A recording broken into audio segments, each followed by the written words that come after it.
Malu ni herabe, alla radio kilingo me nyokonte, ratanga. Isafo le ronin bambo foti le kulito. Inya mulehi fanna kanta solindingo matintola. Yo, terol.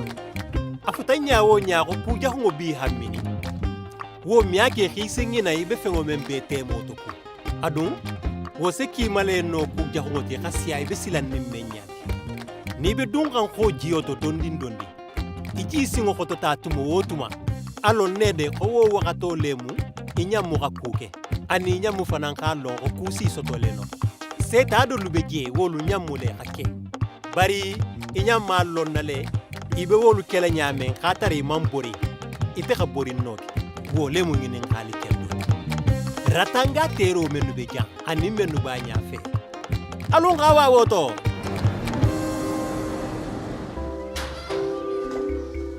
Aketunye madam, mba fe khandi ngole to khosafe. Iyo ken, isigi. Alunin finde natale. Iyo. Yandi.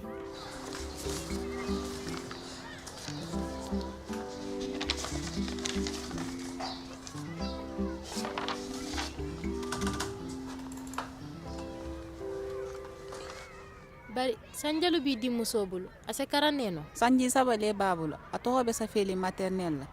Wo homa maîtresse ho ko ha libro lu saye. Mesa hakilo samba karani dula. hi jaggi wo mu kunyi maleti wo Problème le bi ma madam tanantimo. ay tanasinte Yaketunye madame, la adresse ni la loi tanguman sedo dima. Ini segi. Afele. Renin gara la benjama. Isi tagale document nu ngini ibe menu no fe. Enin sege fo lunkuta bita hanyanta.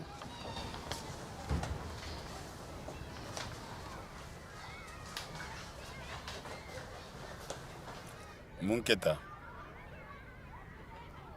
yam famma ntaka tafo halon kanin dingole mu fulanti sali atoko man safe maternelle tenyintumo abubasiyo nyimmen na tumbeji Nga famu. No munna ma safe ngina. mfangolemo mamiraku ekusiya manne tambita ngorita to munyalale fiya yam famma le musonyi nakuoto yam famma Igana khami wote tanati malia kuteje. lokono to fililin nyamen nakuo nyinuma me ko lu keso lon no ka faram fansi Igalon kaman tamiri dingola kitoke. Sila isala karan koto potole no kori karama birinda mutale.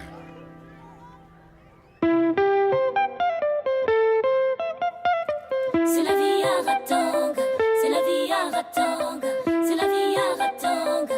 Ratanga, that's life. C'est la vie à Ratanga.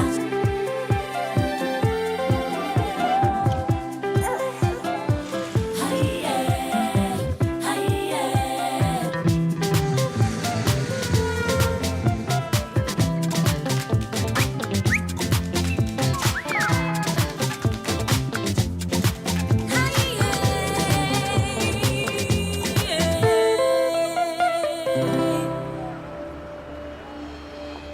Hate iyo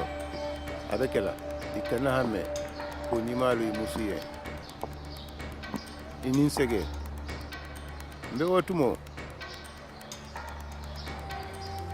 korsa nteri mun khila nalin la koni la tariya idun khalon kontebe mutalinne na miriyato inin kibaro tinyalingolu manna fonya kutantama muse sangare woto nanga foyen kisa ila ligne folo ton kili doron nemu isa nole wakati wo wakati xamuta wo be muy la marchandise gaga quality nsege taka kay la tulu ndangoti woto nin liet nanna enquête mankura mi la basi la xasañi gaga centre la tugu korsa ntila bolay nito ala bife bawo ila ko khadinye mi la ko keno kati fi xey jantu yi xannanyina ibe kumala jonye nga men fien ibe wole kela isi na fen gagalal muta nyama ñaabe loolu abema I xanna yilan i be laalin i famma kende hari ma lon k'i la gulloo doo be n bulu ite ma min lon ko wo se jiyo kele i la bato xono ite korsa I se mun fo ɲɛ a fɔ i tente désiré babaati fa dun tito balulɔhon tila maalon ni xa lon I be men fo xa ɲɛ iyo finde belen bulu ala nin te ni musu min be luwo ma xa xono ta mun toxo kuntan façon be naali te muse sangare ni a lonta k'i la gido se bunage ma fay I jantu yɛrɛma korsa a nan tara fo ɲa xa ntenti menace kuwo la de n b'a fe n ka ɲɔgɔn faamu le ni k'u kutan xan soto xibaaroo ɲin ni findeelu bee se tara wo waxatoo la I jaxoolu bulu fi xa lon ne jomu a bulu fati iyo bari ten xaari I xiito foño nta fola a keta ñaawo ñaam fi xa sonne kuumani wonte mbaŋ taxiyen korsa isa bandin sile mbentaato kon xan na maxa ila stock antibiotique la ha iyo ake men ka diya yen bari taxiyen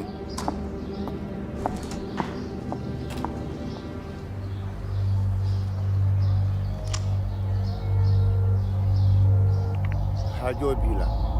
lahan sarotumo poro douane la murado be maje Isahuma madame nside mano yo ni sege di muso be mbulu sanji saba sali mba fele xala dum préscolaire la ngalo ne karan dam tatale bari namiro to asekele no njoki kisanga wa ngana klaso do yitila jandula sa damuta khadindingol landigin écriture nin calcul la junna se tambi tulun siama menu si hakilo yele la melo nin dessinelo namiro to sali se sewa kende jam dindingolo kha fenfenje firi makhala ibele ko matila isiku beme ije éducation de base ni men sotol wole si dema foy se karam baluke nyaato ngalo ne ndingol la karango mu ko bale tinte ba fele ka hadige bele ba dima wo sebe bari salon ne no la to sa felang mo jaluti manko lu nyalon kende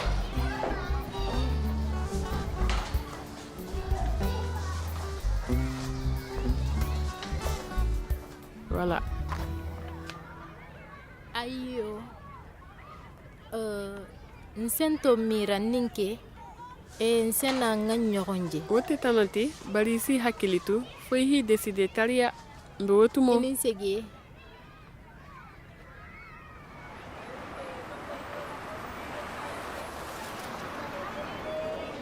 ba fe madame Ali Chouti fingole be dum hakon fonga yelo tale ngala sahani karanstal docteur Moula bi xameli jaxu ala kuoto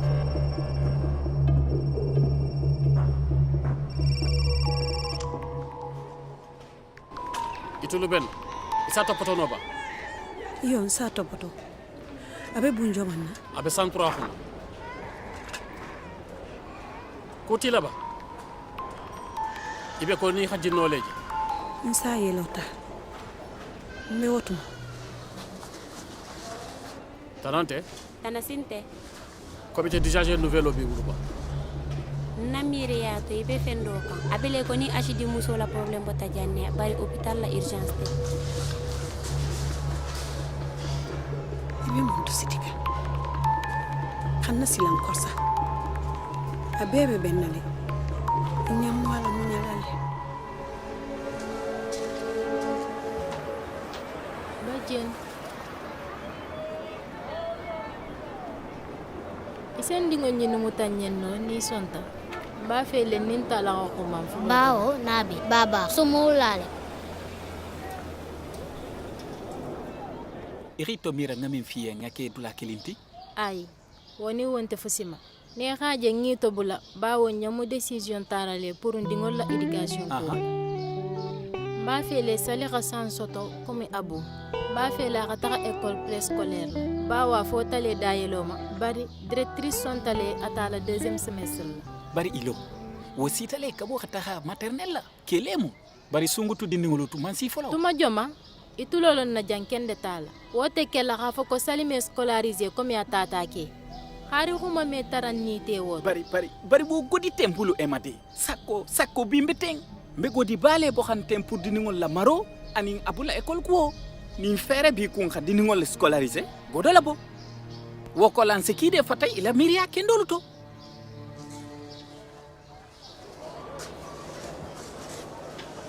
Barinabe taxa xaminto ma faamu mun na changement ñime tambi zone internationale le la koleyandi ne mu doron abanta barabe bennale nin sankare xande ma to me kan na ko xole mu ñaago ibe lalin ko police te ñu xala na ko fa bodalu ma wo foñe benta kende ila taxo ñu oro raje hatige min bila kuma dondi idi man na dum min bolu ko to no kidebe mutanale ba yon to fana edi namumba ise tapolo sila aéroport la xala avion ta nteni ya baba nyamu ko dulu nyaangi ni na lefo yomba kande ke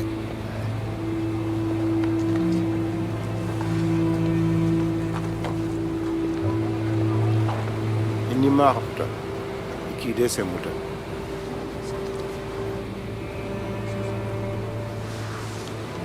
ni futu tay tranquille awam baba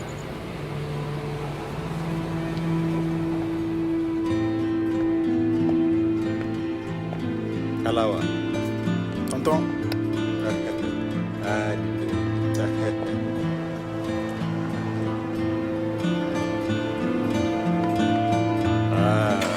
alawa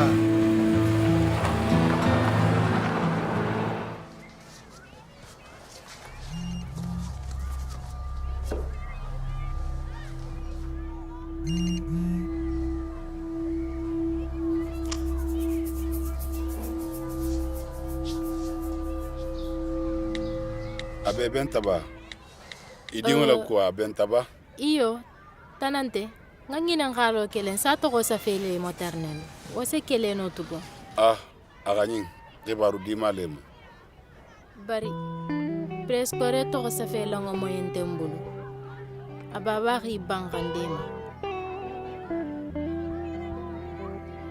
na futuo kono gerol manyan na la salera ela mira yato nse avance to non na salaire la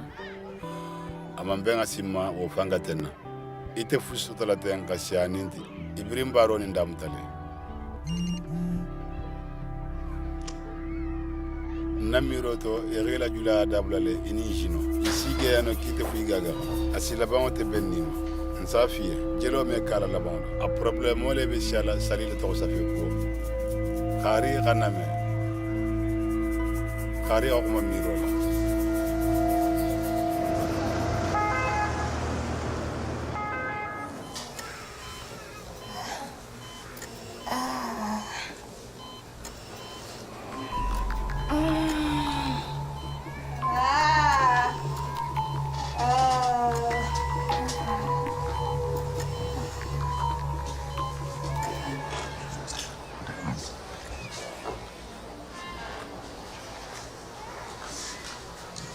Nsalo no ini Jean Paul Tumbe mi fokan ngalong alube maxam ko le keka namiro to alunten na joxan na anniversaire fetol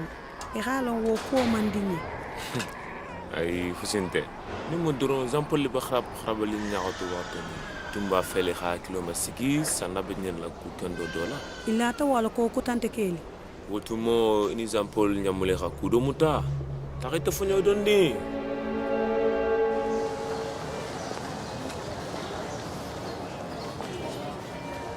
Jean Paul ikilinew nsen sigilene dondi na sebema ni wakati man sigino ka katcha aye jante mbedole honondi ha akani way lo ngan sigi dondi ndoro afonye ni tanante service la alla basukoni idumbo tata nyaadi ma faso mfana ngame kalu xa kono to filo soto qualité antibiotique dol mu lay dum abe seniyale nga kuwoto malo men xandi be fiye bulay ak bekelen ko to bas comité mo hollata le signa siyama ya fem fem ngini xa a bediti male gere fanan taluma alla basu kuwol ko ben tani xawo def ibedi yam faman tarde tale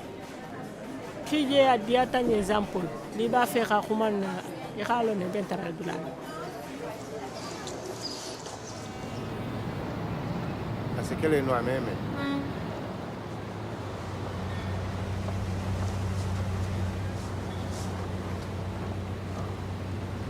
munna al khon nati jam mumbe keli mumbe container nyimma abe balani zone internationale le kono abi senu ya nyaangini na le luma kono ni wol dunu ibe na la sinene akono to fengo bumba fango mo amopsi sidin leti wole ha ministère de la santé barala bado kuntilingala wole ashila barolem kabiringa dimuso banta abe ko beke xam basol la ko nyinto ti abe kiline ka telebe ko la tariya xam ministère la basi kurungo le dumu ba ay wote de bari manya mo katungo nyinu bodula yitala wo xam ni wo bota fango le lu ben étiquette lu ke xam fani basolu nyinu la bodula wolu be bo xam ni ende ani fana fi la certificat tale kima yelema ke nyima maluti menu bo en Suisse nyamuli xa ke jani inspection ni ministère la fonctionnaire te aussi jela allo mo xono dondi eni bara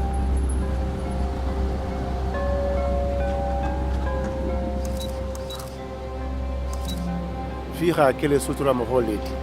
ito hobe police la ikomu to nyati woto nimbi place la nsembula vers la taria nim police lo bi nyinina bawo be trafic le ke xan koma bari patron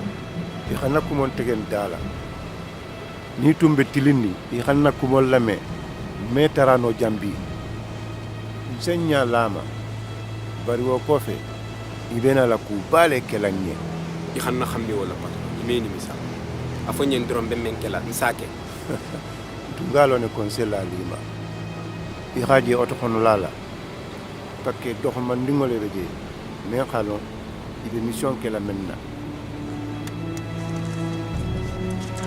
meni misa nala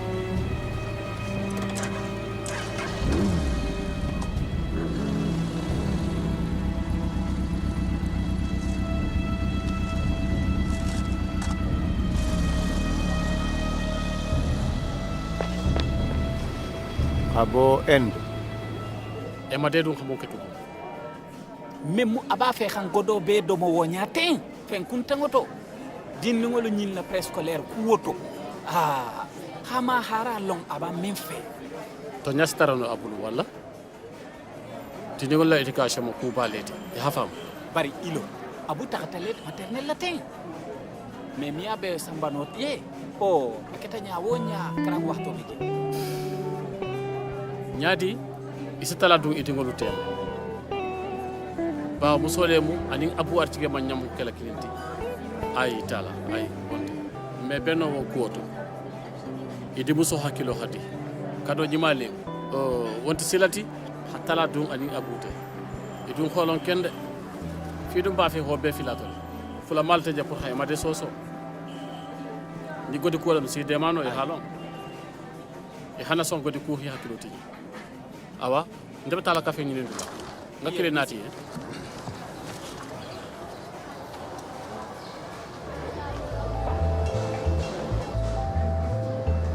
Emadi ibe mun ke ganja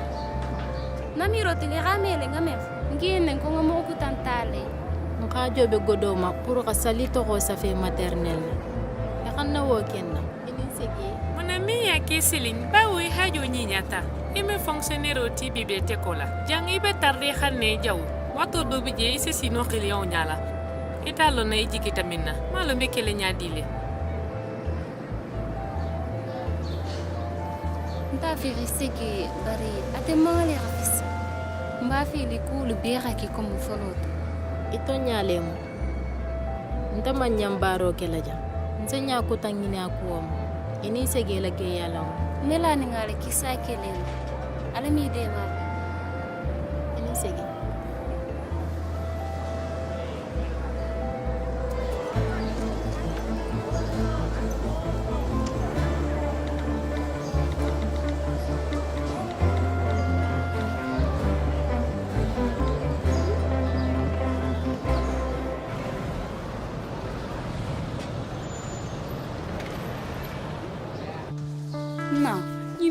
no bi tugun abi to gole ya xanne doron abi ko ni faale be dun kito mum bi la e hajo topoto wala hafisima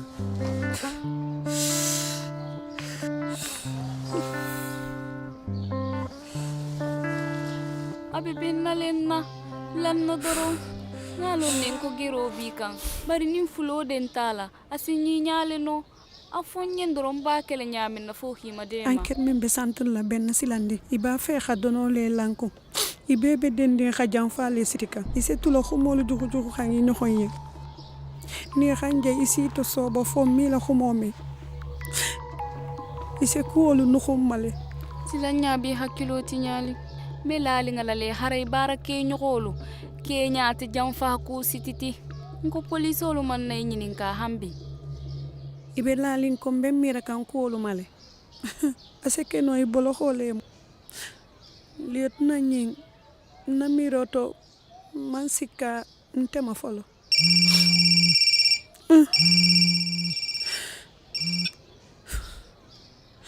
yo awa mbe wotumo juntumo sangarelem aba fe khanje sani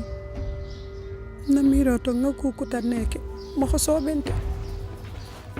ni xalon ka be masilandi ne tujan nyankenye ninku keta wotu mon salom be minkela ni man taxaje silay nsegere bale la wuli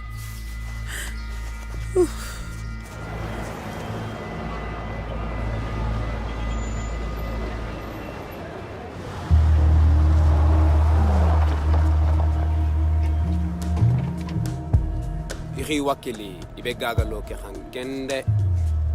ibe regeleli ko montro tonya foloton tumbe lali ngala le babula le bari sani iboyta kelen la gagali la baliti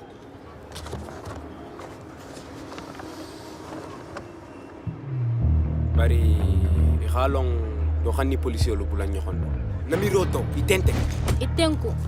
nkiyen non kontente bari nyaadi teng koy tente fontelel te barakan ñogoma mon nan se woke ndumbe godi ba soto irato nyafo bon ntabe na la taxala ilo ndalita mentala mba fe ga double les soto nyammo asiama ne gagato ibila bara photo le no fe kharola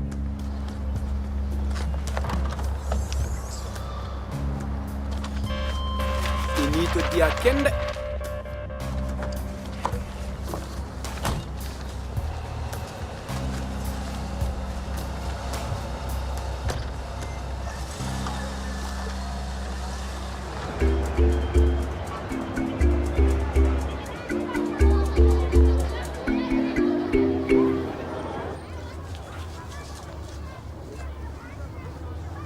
Ai, pariaman dafa kodo talale libula isa to soto janne kharu kilinte la hidole yam fama bari amebeno me dudu bari ngako be kele pour ka godo nyin soto nyano be wakati kuntundin ne ma pour ka to made bi tarala wo doron nela wote silati ba fe ka godo to sarale sani munna tonya tumbi telebu bari ntuma fam Jean Paul Khanyayele o bentale ini fera la bella ekolo sali ini segi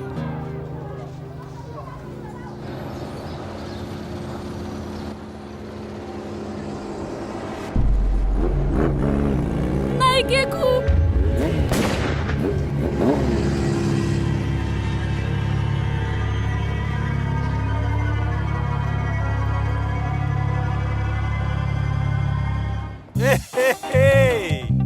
nantanya wo se gido yele male khake dokoti